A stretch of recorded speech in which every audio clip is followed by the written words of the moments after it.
అమరావతికి ప్రత్యామ్నాయ మోడల్గా మావిగన్ ప్రతిపాదన చేయడం వెనుక జగన్ నిర్దేశించుకున్న అసలు లక్ష్యాలేంటి? రాజధాని విషయంలో తాను అనుకున్న ప్లాన్ బి ఇదేనని చెప్పడం ద్వారా తన ప్లాన్ ఏ విఫలమైందని లేదా దానికి ప్రజల మద్దతు లేదని జగన్ ఫిక్స్ అయ్యారా? సాధారణంగా ఒక ఉత్పత్తి ఎలా ఉన్నా దాన్ని ప్యాక్ చేసే విధానం, మార్కెట్ చేసే తీరుపైన దాని విజయం ఆధారపడి ఉంటుంది. రాజధాని విషయంలో వాస్తవాలను, లెక్కలను, లాజిక్స్తో సహా వివరించిన జగన్ దాన్ని ప్రజల్లోకి తీసుకెళ్లే క్రమంలో ఎంచుకున్న హాలీవుడ్ తరహా డ్రామాటిక్ టైటిల్ విమర్శలకు కారణమవుతుందా? జగన్ చెప్పిన ప్లాన్ ఏ, ప్లాన్ బిలు సరే, కానీ ఆయన గతంలో చేసిన 3 రాజధానుల అంశం కానీ ప్రస్తుత మావిగన్ ప్రపోజల్ కానీ ఈ 2 మోడల్స్లోనూ అమరావతి రైతులను శాంతపరిచే అంశం ఏదైనా ఉందా? లేక వారి దారిన వదిలేయాలన్నదే జగన్ ఆలోచన?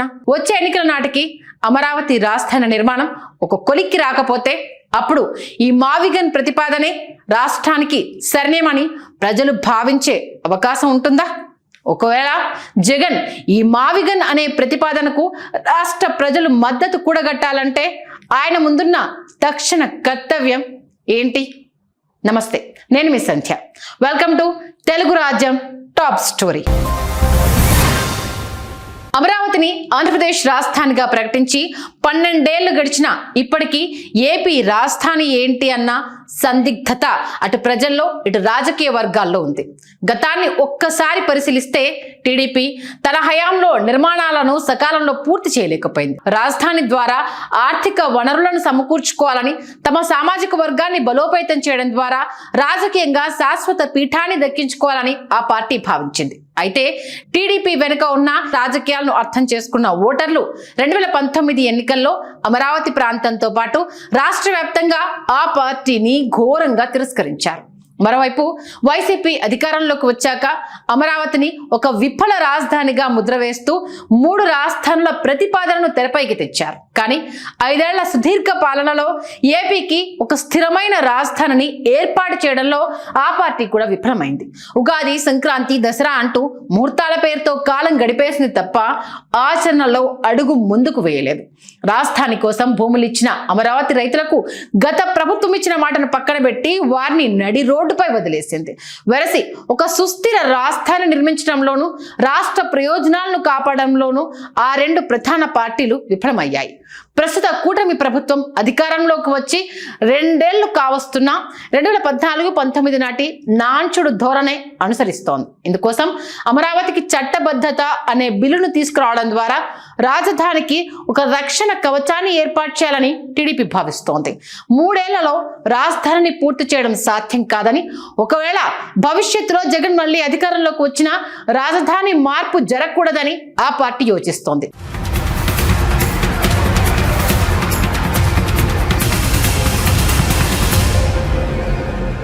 అయితే తాము అసెంబ్లీలో ఒక చట్టం చేసినట్లే రేపు వచ్చే ప్రభుత్వం కూడా దానికి వ్యతిరేకంగా మరో శాసనం చేయగలదనే ప్రాథమిక అంశాన్ని టీడీపీ మర్చిపోతోంది.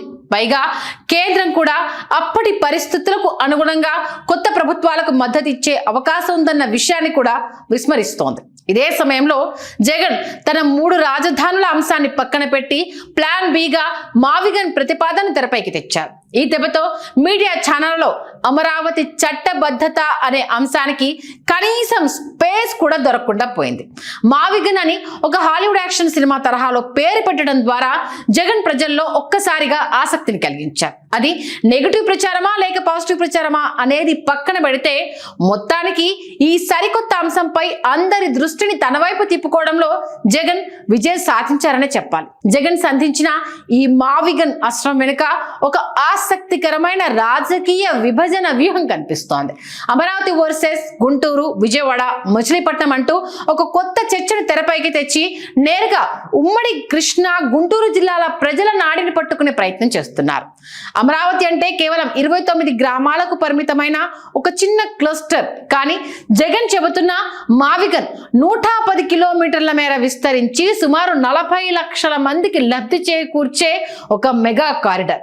ఈ 2 జిల్లాల్లోనే విభజన తీసుకురావడం ద్వారా అమరావతి రైతులను ఒక మైనారిటీగా మార్చేసి మిగిలిన 2 జిల్లాల ప్రజలను తన వైపు తిప్పుకోవచ్చనేది ఆయన ప్రధాన వ్యూహంగా కనిపిస్తోంది. మచిలీపట్నం పోర్టు నుంచి గుంటూరు దాకా ఈ కారిడార్ వెంబడి భూముల ధరలు పెరుగుతాయనే ఆశను కూడా కల్పించడం ద్వారా ఆ ప్రాంతాల్లోని మధ్యతరగతి ఓటర్లు ఒక పాజిటివ్ వైబ్ ను క్రియేట్ చేయడం జగన్ లక్ష్యంగా కనిపిస్తోంది.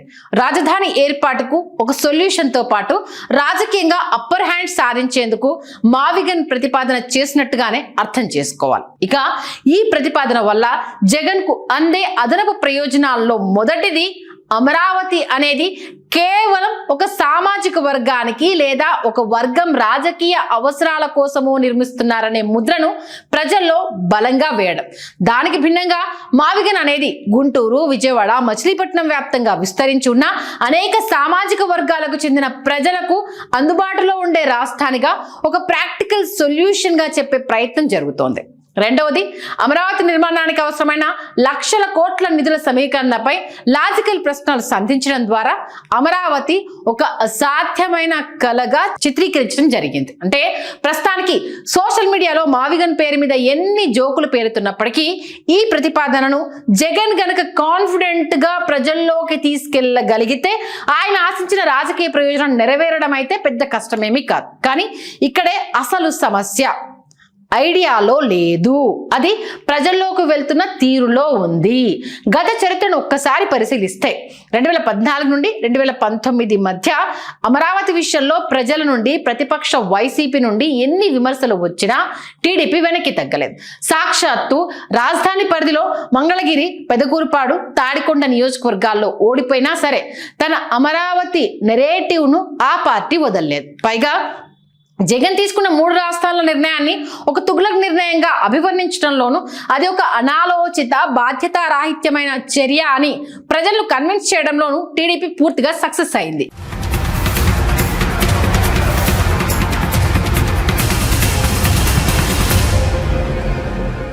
ఇందులో ఎలాంటి అనుమానం లేదు.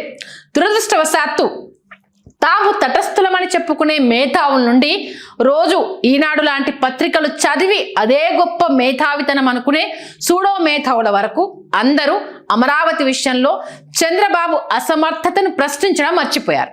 7 ఏళ్లలో ఒక్క శాశ్వత కట్టడం కట్టలేకపోయారన్న నిజాన్ని పక్కన పెట్టి కేవలం జగన్నే తప్పుపట్టారు. నేటికి అదే ధోరణి కొనసాగుతుంది. అయితే ఇందులో జగన్ వైఫల్యం కూడా భారీగానే ఉంది. జగన్ తనను తాను ఒక అమరావతి వ్యతిరేకిగా ప్రొజెక్ట్ చేసుకున్నారు. ఆయన పార్టీ నాయకులు కూడా రోజు అమరావతిని ఏదో ఒక శత్రు క్షేత్రంలా చూశారే తప్ప ఆ ప్రాంతంలోని 3 నియోజకవర్గాలు తమను గెలిపించాయన్న ఆలోచనే వారికి రాలేదు. ఇక అమరావతి రైతులకు ఒక సరైన పరిష్కారం చూపి వారిని తన దారికి తెచ్చుకోవాలన్న కనీస ప్రయత్నం వైసీపీ వైపు నుండి జరగలేదు. ప్రత్యర్థుల ప్రచార వ్యవస్థల బలాన్ని జగన్ చాలా తక్కువ అంచనా వేశారు. ప్రజల్ని కన్విన్స్ చేసే బలమైన మీడియా నెట్వర్క్ లేదా ప్రచార యంత్రాంగాన్ని నిర్మించుకోవడంలో ఆయన విఫలమయ్యారు. ఇప్పుడు ఈ మావిగన్ ప్రతిపాదన విషయంలో కూడా అదే రిపీట్ అవుతోంది. జగన్ చెప్పిన ఆర్థిక లెక్కలు, 110 కిలోమీటర్ల హైవే చుట్టూ అభివృద్ధి అనే పాయింట్లు అన్ని లాజికల్ గా ఉన్నప్పటికీ ఆ మావిగన్ అనే డ్రామాటిక్ టైటిల్ వల్ల సీరియస్ చర్చ పక్కదారి పట్టింది. ఇప్పుడు చర్చ అంతా ఆ పేరు చుట్టూ, దానిపై వచ్చే జోకుల చుట్టూనే సాగుతోంది. టీడీపీ ప్రచార యంత్రాంగం ఈ గ్యాప్ ను వాడుకొని ఆ పదాన్ని ఒక హాస్యాస్పదమైన అంశంగా మార్చేస్తోంది. గతంలో 3 రాజధానుల విషయంలో జరిగినట్టే ఇప్పుడు కూడా ముందస్తుగా ప్రజలను మానసికంగా సిద్ధం చేయడంలో జగన్ వెనకబడ్డారనిపిస్తోంది. ఒకవేళ ఆ పేరు జోలికి వెళ్లకుండా నేరుగా అభివృద్ధి మోడల్ని వివరించి ఉంటే బహుశా ప్రజల నుంచి రిసీవింగ్ మరోలా ఉండేది. జగన్ ప్రతిపాదించిన ఈ 110 కిలోమీటర్ల హైవే కారిడార్ చుట్టూ భూమి ధరలు పెరుగుతాయా అంటే ఒక ప్రాంతాన్ని ప్రభుత్వం గ్రోత్ కారిడార్ గా ప్రకటించి మౌలిక సదుపాయాలు కల్పిస్తామని చెబితే అక్కడ రియల్ ఎస్టేట్ రంగం ఒక్కసారిగా పుంజుకుంటుంది.